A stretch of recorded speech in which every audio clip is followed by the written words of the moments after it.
के इस वीडियो में हम बात करने वाले हैं प्रदेश और देश में जितने भी आउटसोर्स कर्मचारी हैं, संविदा कर्मचारी हैं, दैनिक वेतन भोगी कर्मचारी हैं, उनसे जुड़े हुए एक महत्वपूर्ण खबर निकल कर आई है। आज इसी मसले पर हम बात करने वाले हैं। अगर आप आउटसोर्स संविदा और दैनिक वेतन भोगी कर्मचारी होंगे, अगर आप हमारी वीडियो पर पहली बार विजिट कर रहे हैं चैनल पर, तो ज़रूर इस चैनल को आप सब्सक्राइब कर दीजिएगा, लाइक कर दीजिएगा, क्योंकि आपसे जुड़े हुए हर एक मैं नोटिफिकेशन को आपके समक्ष वीडियो बनाकर लगातार अपडेट करता रहता हूं। साथियों, जो आज का जो खबर निकल कर आई है कि अस्थाई आउटसोर्स दैवे भो कर्मियों को मिले सम्मानजनक वेतन, क्योंकि आपकी लंबे समय से जो लगातार मांगे चल रही है, धरना प्रदर्शन जो आप लोग करते हैं लगातार कि आपको अस्थाई कर्मचारी का दर्जा मिले, आपको सम्मानजनक वेतन मिले, पीएफ ईएसआई आदि जो सामाजिक सुरक्षा है वह आपको मिले। हर कर्मचारी की इच्छा होती है कि उनका परिवार का भरण पोषण अच्छे से चले। ये सब आपकी मांगे जो है लंबे समय से लगातार चलती आ रही है। यह जो खबर है भोपाल, हर लोगों का अपना एक स्टेट लेवल का संघ होता है, एक देश लेवल का जो संघ होता है, हर कर्मचारियों का संघ होता है।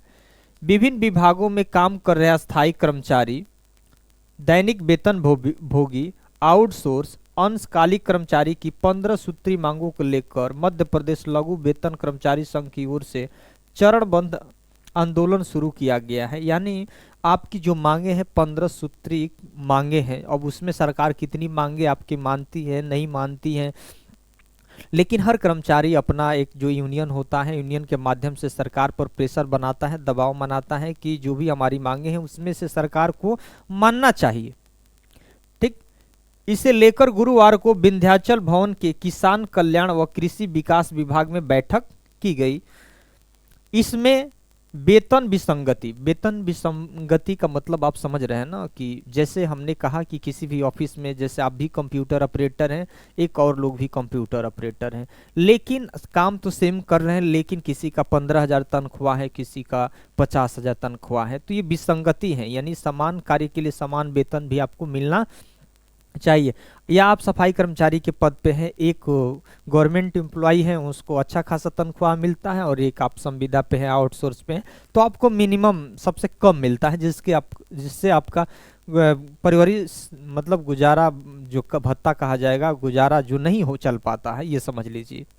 ठीक, ग्रेड पे में भी बहुत सारी विभिन्नताएं हैं। सरकारी सुविधा सहित अन्य मांगों को लेकर विचार का मंथन किया। भाई, जो भी सरकारी सुविधा जो गवर्नमेंट एम्प्लॉय को मिलता है, उस तरह से कम इनको भी मिलना चाहिए।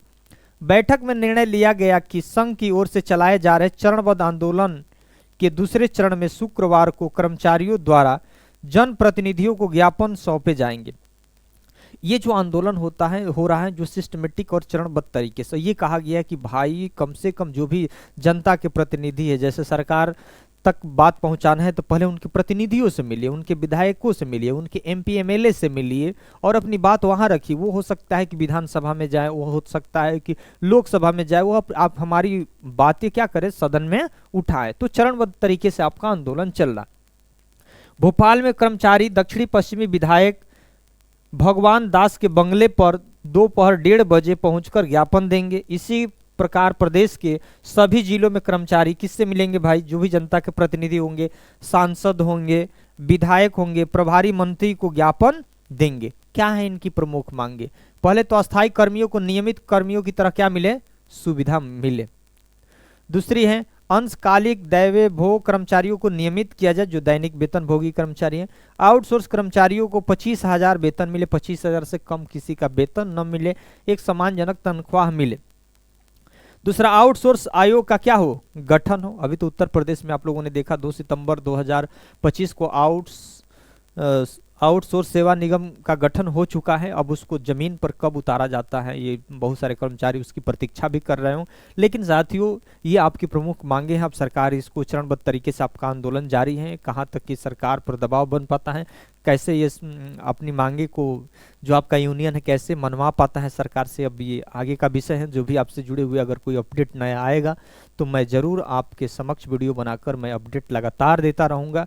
लेकिन पहली बार साथियों अगर आप इस चैनल पर होंगे तो ज़रूर आप इस चैनल को सब्सक्राइब कर दीजिएगा, लाइक कर दीजिएगा। किसी प्रकार की इन्हीं समस्या कोई उत्पन्न हो रही हो, आपकी नौकरी से जुड़े तो जरूर आप कमेंट कर दीजिएगा, क्योंकि वही कमेंट अगले वीडियो में बनाऊंगा तो उसमें उस समस्या को भी अवगत कराऊंगा। तो धन्यवाद।